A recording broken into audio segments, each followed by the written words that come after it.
Good morning, everyone. I'd like to call the September 6th Bruce County Council meeting to order. Welcome, everyone.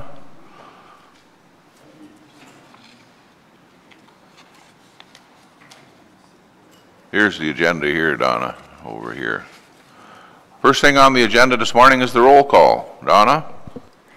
Councillor Buckle. Present. Councillor Eady. Present. Warden Eagleson. Present. Dan Gierzak. Present. Councillor Jackson. Councillor McKeever. Councillor Smith. Present. Councillor Tulin. Present. I'd like to remind everyone it's our own responsibility to close any pecuniary interest that we may have on today's agenda. You can do so if and when the matter arises. And item 3 on the agenda is the confirmation of council minutes. Actually, Paul, I have one under 4A. I'm a director with Sept, pecuniary interest. Thank you. So noted. And Neil, I have pecuniary interest also. On the Sept. Thank you. So noted. Hearing that, then we'll move on again to confirmation of council minutes. I have a motion moved by Councillor Smith and seconded by Councillor Eady that the minutes of the August 2nd, 2018 council session be adopted as circulated.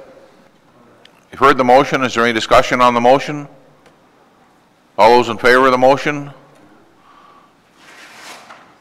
That's carried. Thank you. Communications, Donna. Communications were circulated in advance. Last night there were a couple of additions under communications. So under item 4D and E are 2 additional communications that were sent out last evening.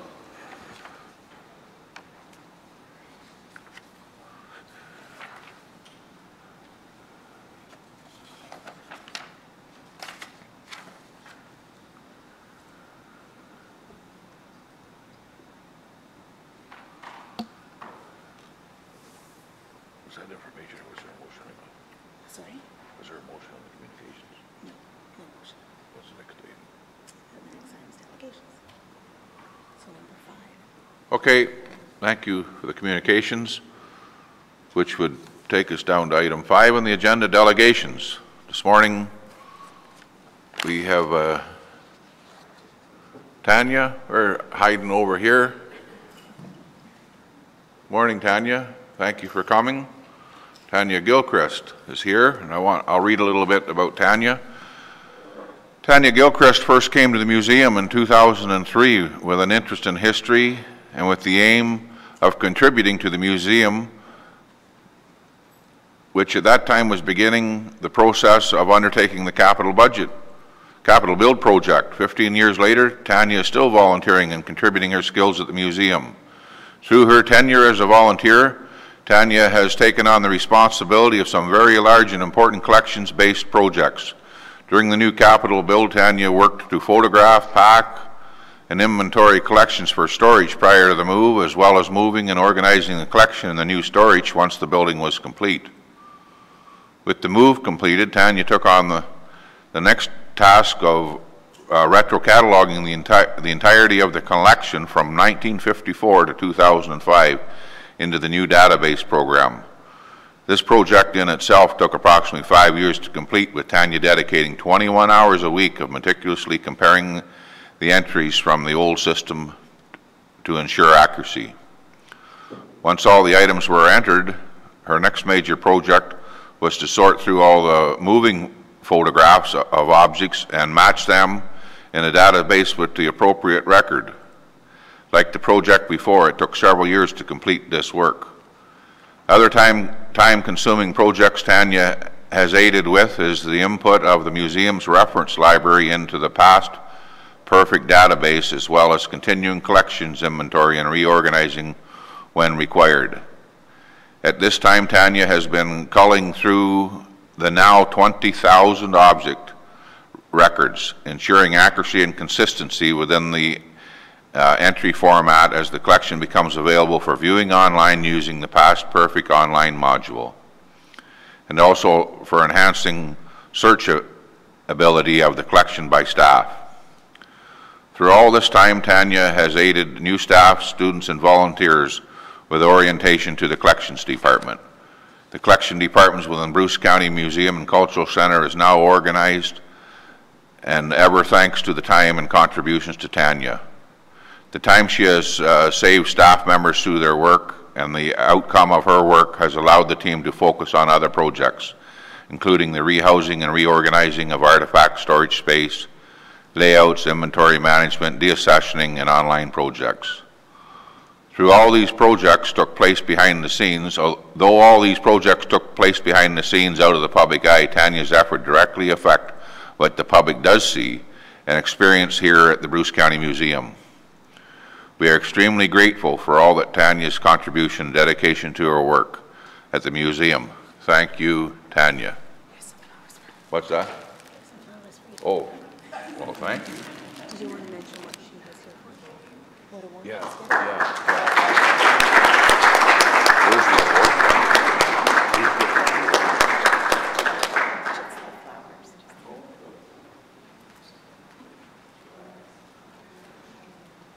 Come on up here, Tanya. You look a lot better holding these flowers than I do.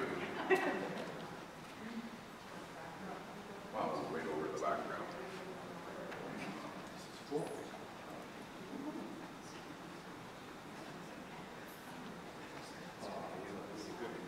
Never mind. Come on. I might add, Tanya is a resident of Erin Township. Thank you.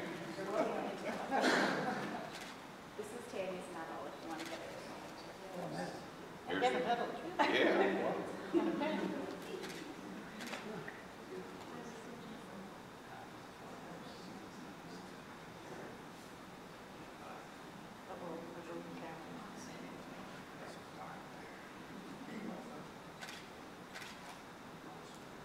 He takes all kinds of, he doesn't know how to run that. Yeah.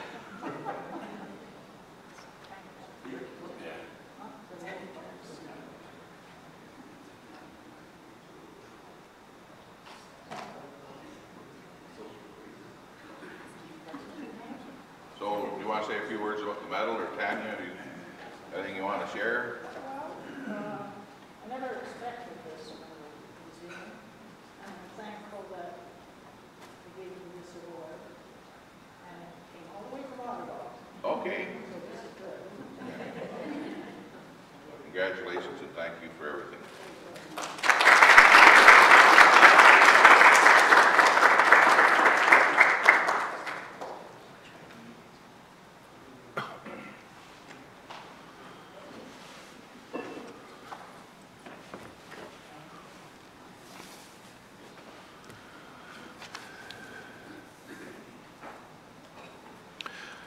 We have a second delegation this morning, and it's Liz Morton from Nuclear Waste Management, Ontario Generation. Welcome, folks. We look forward to your presentation. Thank you. Thank you, Your Worship and Councillors, and thank you for having OPG here at the meeting today. So yes, my name is Liz Morton, and I'm the Vice President of Nuclear Waste Management Division for Ontario Power Generation. And with me today, I'll also be tag teaming with one of our section managers, Gary Maneely, who's a section manager in our maintenance department, and he's going to be helping with one of the slides today. See where I aim here.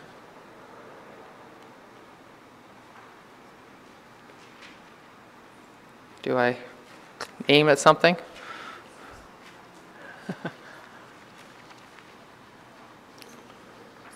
No, it's okay. Just the arrows. Yeah. If you just put on the lines, and it is on. I'll move them through. Okay. Just ignore Just say next slide. Yeah.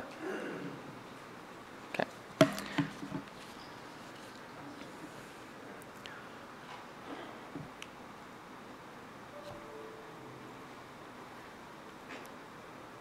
All right, next slide.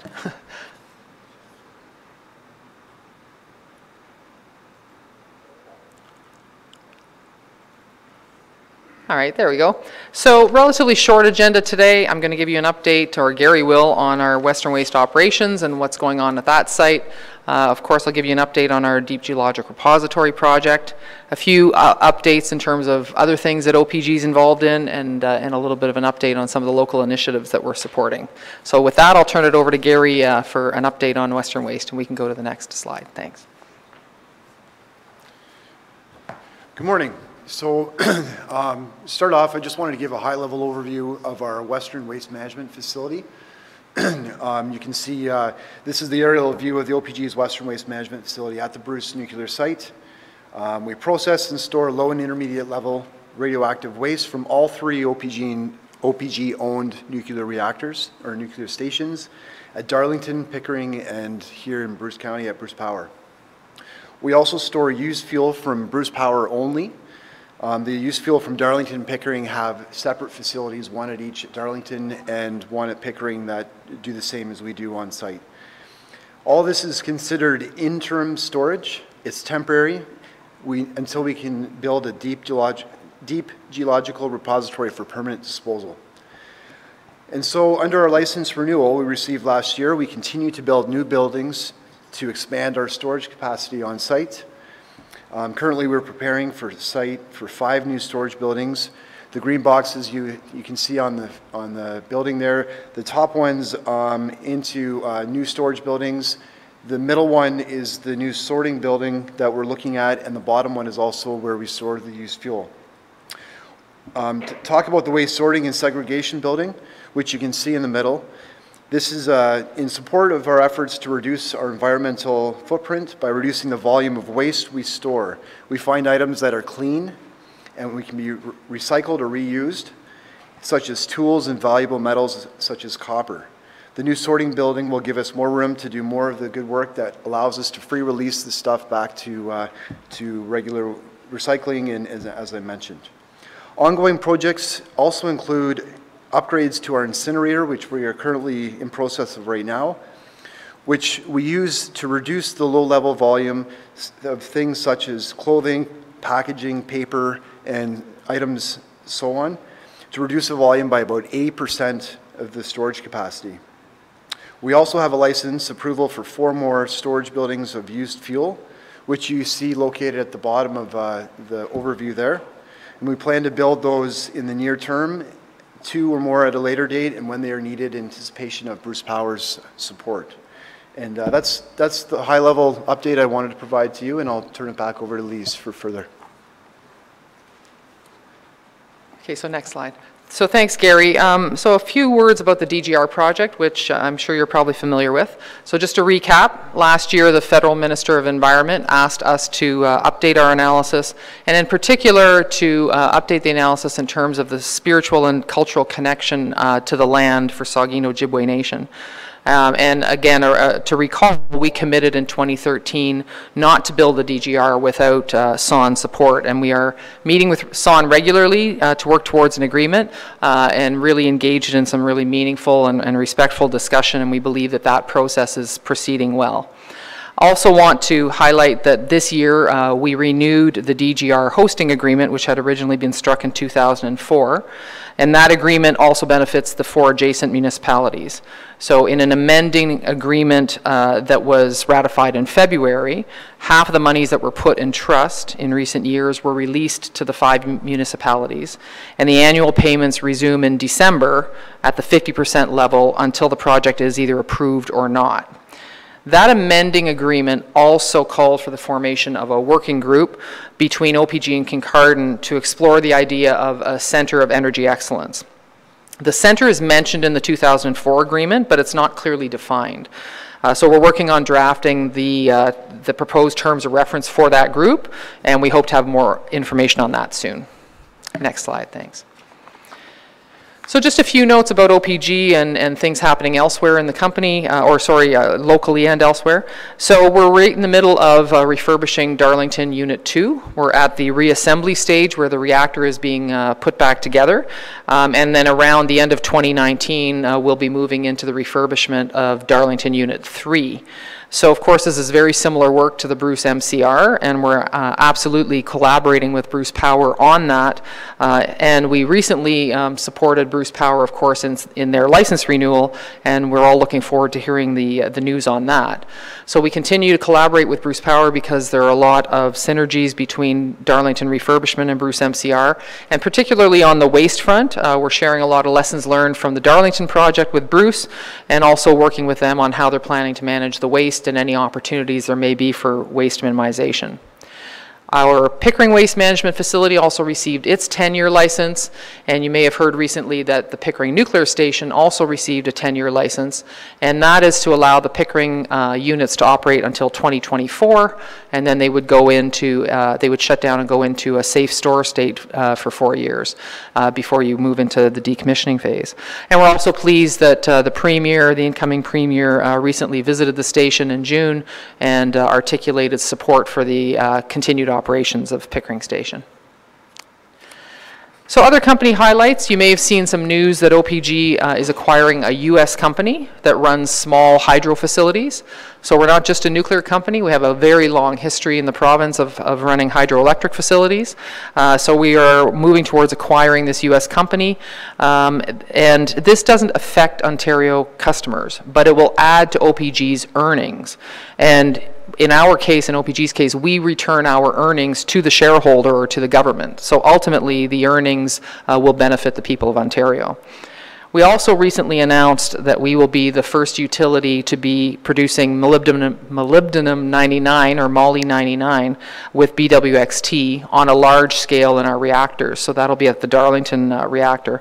So really excited about this. Moly 99 is a very important medical isotope that's used in many medical treatments. And then finally, OPG is also involved in supporting the electrification of transportation across Ontario.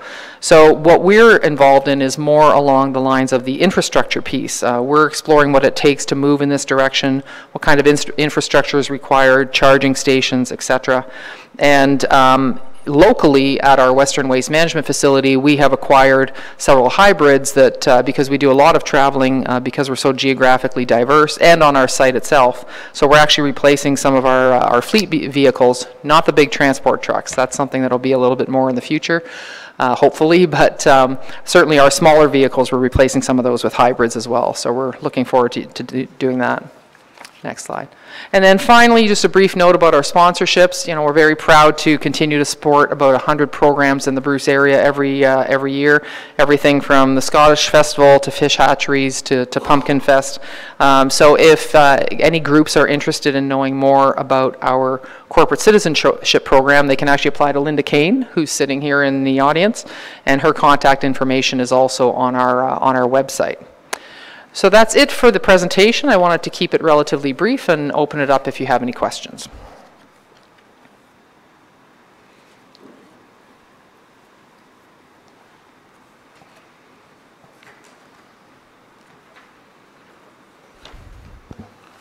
Thank you very much for the presentation.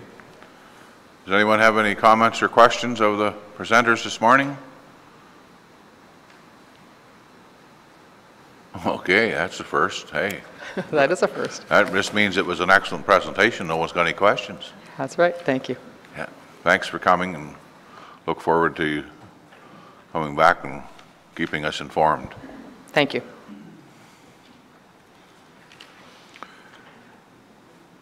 I believe that takes us to reports of staff.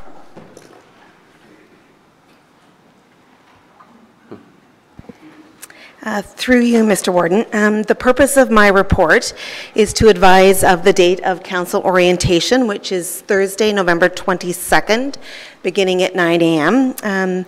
We're switching things up a little bit this year, and we'll be having more of an interactive orientation session, so we're looking forward to presenting that. Any questions on that? Okay, moving on to inquiries and announcements. I have an announcement this morning that today one of our excellent staff in the accounting department is celebrating a birthday. Susan, that's how I found out though, but Susan Petrick is celebrating a birthday today, so if you see her around today or you see her in your travels, wish her a happy birthday. And thanks for sharing that too, Betty Ann.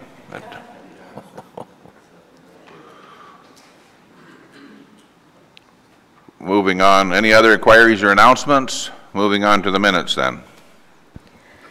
I have a motion moved by Councillor Eadie and seconded by Councillor Smith that the minutes of the following committees be approved.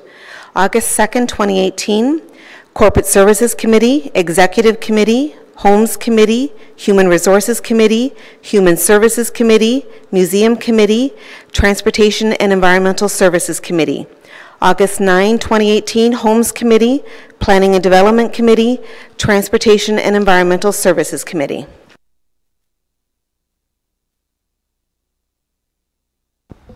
Any question on the motion to approve the minutes? Hearing none, all those in favor of approving the minutes? That's carried. Is there a notice of motion this morning? Number 10 is other business. And number 11 is bylaws, Donna. I have a motion moved by Councillor Tulin and seconded by Councillor McKeever that the following bylaws be adopted.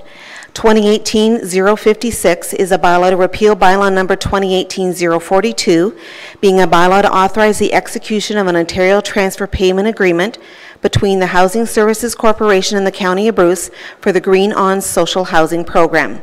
2018-057 is a bylaw to adopt amendment number 230 to the County of Bruce official plan.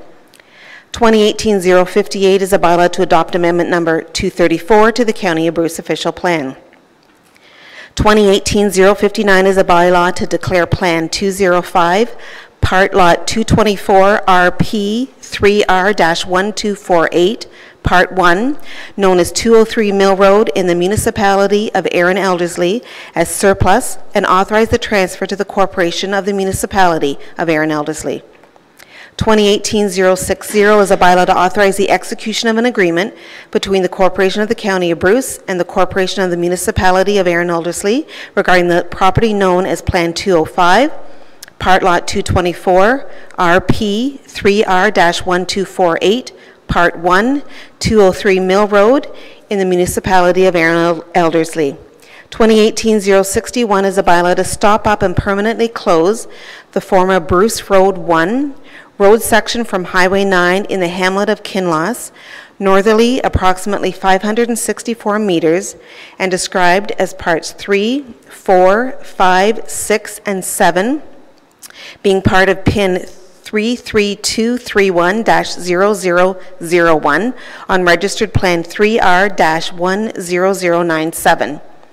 2018-062 is a bylaw to authorize the execution of an agreement between the Corporation of the County of Bruce and Epcor Natural Gas Limited Partnership by its general partner, Epcor Ontario Utilities Incorporated, for a 20-year franchise agreement. 2018-063 is a bylaw to confirm the proceedings of the Council of the Corporation of the County of Bruce at its meeting held the 6th day of September 2018. You've heard the motion to adopt the bylaws. Is there any discussion on any of that? Hearing none, all those in favor of the motion? That's carried. Motion to adjourn. I have a motion moved by Councillor McKeever and seconded by Councillor Tulin that we adjourn to meet again on Thursday, October 4th, 2018 at 9:30 a.m. in the Council Chambers, Bruce County Administration Centre, Walkerton, Ontario. Heard the motion. Those in favor? We're adjourned. Thank you.